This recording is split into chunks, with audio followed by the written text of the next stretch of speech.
One thing's for sure, despite whatever bad news there's been, it's really brought people together. Whether it's the environmentalists, artists, labor, they're starting to come together and converge and see where their interests intersect and work together. I myself have been involved with the labor movement for many years now as a member of the International Brotherhood of Electrical Workers for many years, shop steward. I went on to work for a little while for the AFL-CIO, now work for the Maine Labor Group on Health. It's been a great experience for me. I've gotten to make a lot of dear friends, and I'm very excited to be a part of that. And I'm very excited to introduce this next speaker. Sarah Bigney, she works at the Maine AFL-CIO. She's a great activist. I know we're all going to love what she has to say. She's going to talk about the fights that labor is up to these days, and great honor to introduce Sarah.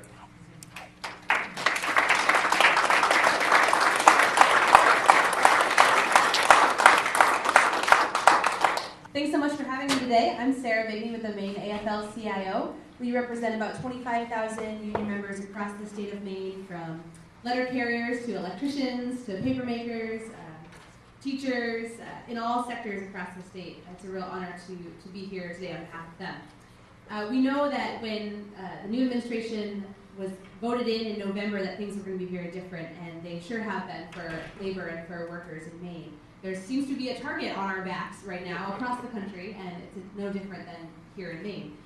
With the new Senate majority, the Republican majority, one of their first things they decided to do before they even got sworn in was to eliminate the labor committee in the legislature. And if that wasn't an opening salvo in a war against workers and unions and working families in Maine, I don't know what is. But we fought back really hard on that and pushed back, and we were able to save the labor committee. They merged it with the business committee. We said, that's going to be an awful lot of a workload. And they said, no, it'll be fine. It's a lot of issues for one committee to handle. And sure enough, they're quite bogged down in Augusta right now. But anyway, we were able to save all of those issues being heard in one place in Augusta, and sort of sent a really strong message that if you're going to attack workers and working families in the state, you've got another thing coming. But they are continuing to put the pressure on and put the fight out against workers and unions. So we've got our hands full right now up in Augusta. So I just want to be here today to give you an update on what's happening at the State House for Maine workers and what we're doing statewide to fight back. There's nothing like an enemy and a common enemy and a target on your back to bring people together. So union members and workers are mobilizing like I've never seen. I haven't been involved in this too long, but it certainly is an exciting organizing opportunity. We found out really early on that there would be right-to-work legislation submitted to the Maine legislature. I don't know if you're familiar with that, but we call it right to work for less, because that's what it really does. There are two bills, LD 309 and LD 788, and essentially this is the #1 union busting tactic. This is pushed by an out-of-state group out of Virginia called the Right to Work Committee that's funded by Walmart and big banks and people who hate unions. And they are pushing this legislation in 16 states this year. It's a type of labor law that they have this in 22 states in the South. They're so-called right to work states, mostly the South and the West, and no states in the Northeast have this type of law. So what right to work would do, or so-called right to work, we hate to use that phrase that they've come up with because it's wrong. Right now, unions have the duty of fair representation. So as a union, as an organization, they are required to represent all the workers covered by that contract equally. And because of that, unions negotiate into their contract a union security clause, which means that all the members of that unit pay dues to cover the cost of being represented. They pay their fair share, and everyone's represented equally. Well, what the so-called right to work bills would do is make a union security clause illegal. It would say that a union and workers and their employer can't negotiate this clause into their contract. And right now, that's a compromise. It's something that the company has to agree to anyway, and there are unions who don't have a union security clause. So this would mean that a whole bunch of people could be represented by the union and get represented but not have to pay dues. And if you get something for nothing, a lot of people would do that. So this is basically a tactic that they use to drive union density down across the country. And what happens when we drive union density down? We drive down wages and benefits for all workers. When you compare Maine to a so-called right-to-work state, Mainers on average get higher pay, have better benefits, and have much higher workplace safety records. you're actually 50% more likely to die on the job in a right-to-work state than in a non-right-to-work state. Because unions negotiate safety standards in their contract, and that has a ripple effect. The wages that they negotiate at higher wages has a ripple effect. If you're a nurse at a unionized hospital and you negotiate good wages in your contract, well, the other area hospitals are going to have to start paying higher wages, or at least not give pay cuts, in order to attract quality nurses. And that's in all sectors, we see that. So this isn't just a way for big businesses to lower standards for everyone, to basically make everyone a minimum wage employee with no benefits and no rights at work. So we have to fight back. This is not just a fight for union workers, it's a fight for working families and for everyone in our state. If these bills were to pass, union density would go down, wages would go down, everything that I just explained. It would definitely happen. We can see that in the numbers when you compare states. The good news is we've been able to be organized and really made these two bills quite toxic. Union members are holding in-district meetings with their representatives across the state, sitting down. I was just up in Machias yesterday morning. We had a meeting with a bunch of unionized nurses and State Senate President Kevin Ray, and he committed to oppose right to work. So that was a huge victory. And it shows that putting pressure on and getting organized and speaking up does make a difference. And right now, the new majority in Augusta are very disorganized, and they don't know what's going on, and they aren't very well positioned to pass a lot of these initiatives. But the truth is, they've got the numbers, and so there's a lot of other bills we're very concerned about. I'll pass around. What are you doing? The first blue sheet is just a 2-page handout on the right-to-work legislation, so you can get up to speed on that. And we are collecting postcards to send to our representatives, so if you wouldn't mind filling out a postcard if you are opposed to this right-to-work for less legislation, we'll deliver those all together in a big stack to our reps and senators. So if you wouldn't mind filling one of these out. We have a list here of the top 10 worst labor bills this session. Because you might have heard they've been going after us in a lot of different ways. After right to work, our number 2 concern is the governor's proposed budget, which takes out our economic woes on state workers and in their pensions and in their health care. And a lot of people, there's this myth out there that state workers are, the Cadillac, they got the Cadillac plan and they're making so much money and, we got to, share sacrifice, but it seems the brunt of the sacrifice is being asked to be shared by state workers. But the truth is, state workers, their pension is their Social Security. They don't get Social Security. They are ineligible for that. And they don't make more than their private sector counterparts. In fact, most studies show that state workers make less than their private sector counterparts for the jobs they do.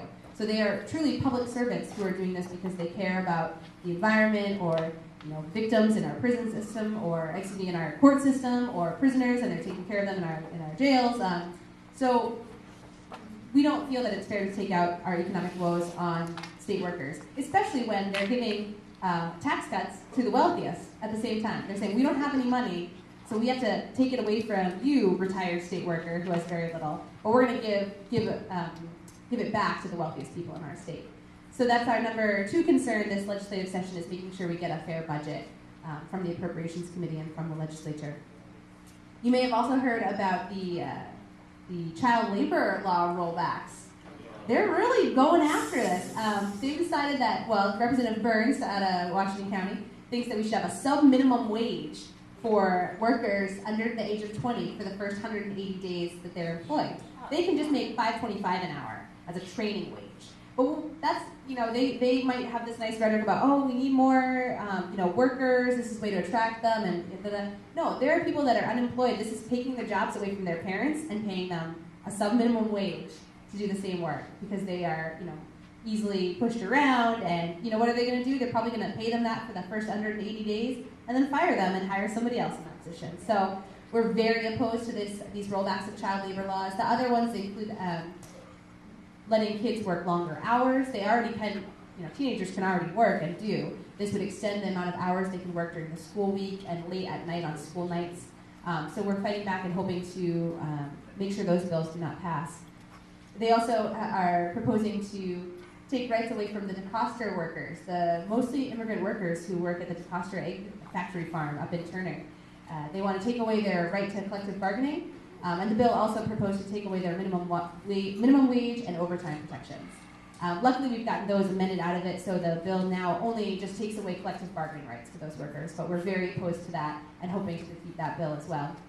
So they're keeping us running around up there, but the good news is I think they've reached so far and come up with these crazy proposals that people are saying, whoa, whoa, whoa, whoa, whoa, no. This is not what we want. This is not the road we want to go down. There's also some bills that concern workers' compensation and unemployment, and I'll pass around this handout. They're the same. I just ran out of the pink one, so white and pink are the same if you want to grab one, that have the top 10 worst labor bills. And this is a little out of date, honestly, because things are moving very fast right now in the legislature, and there have been a lot of amendments made. So we've gotten a lot of these, including the one on unemployment on the back. Basically, what they wanted to do was unconstitutional. So we were like, we can't do this. And they're like, oh, sorry. So things are evolving really fast and moving quick. But if you would like to sign up and stay up to date on what's happening on workers' rights rollbacks in Augusta this session, I'll pass around our clipboard. I think I dropped, oh yeah, thanks. Oh, I'll pass it around when I'm done. And if you'd like to sign up to stay up to date on what's happening, you can also find us on Facebook if you like the Maine AFL-CIO. And we'll be posting about public hearings and when these bills are coming up, when it's key time to call your legislators, because it is working when we put the pressure on. This weekend, well, on Friday afternoon, Representative Wintle from Harmony, Maine, voted to take away collective bargaining rights, and we've already gotten about, for the DeCosta workers, and we've already gotten about 15 calls into him last night and yesterday and today, and I think he's going to switch his vote and vote with us on that. It really does make a huge difference when constituents call up yes. So we want to protect the rights of all workers. So if you want to stay up to date, we'd love to keep you posted on what's happening. There will be a public hearing on the right to work bills, and we're hoping to have massive turnout. We're going to have that public hearing at the Civic Center instead of at the State House, because we know that there will be hundreds of people attending. We want to make a really strong showing and put this bill away, because if they get a close vote this year, they're going to bring it back and bring it back and bring it back. And that's how they've almost passed it in New Hampshire, and we're counting on the governor of New Hampshire to veto right to work, but right now it did pass the House and Senate down there. So this is a very real threat, and we want to put these bills away so they don't bring them back year in and year out. But we'll keep you posted on when that public hearing is. We'd love to have you down in Augusta to join us to say no to the attack on workers and working families in Maine. I appreciate so much your support for workers' rights and working families here in Maine. And I know that it's great to see a room full of a lot of familiar faces of some awesome activists from around the state.